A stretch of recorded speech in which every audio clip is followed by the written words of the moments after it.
आज हमने घर में एक छोटी सी दोस्त अहबाब के लिए तकरीब रखी है, इशाया दिया है। तो उसके लिए ये घर के अंदर ये जगह बनाई गई है।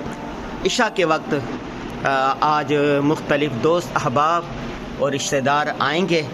जो मर्द हजरात होंगे वो यहाँ बैठेंगे। ये उनके बैठने की जगह है। ये देखें, ये स्टूडियो लगा दिया गया है। ये बुर्ची खाना है, उनके लिए बर्तन निकाल लिए गए हैं और यहाँ पर फिर वो बैठेंगे, खाना खाएंगे, इल्मी मजलिस होगी, रूहानी ज़िक्र होगा और यहाँ से फिर ये चले जाएंगे। और ये आने का रास्ता बनाया गया है और इनका ये है, यहाँ से यह आने का रास्ता है। यहाँ से आएंगे। अल्लाह तबारक व तआला इनके आने को, इल्मी मजलिस को अपनी बारगाह में कबूल और मंजूर फरमाए।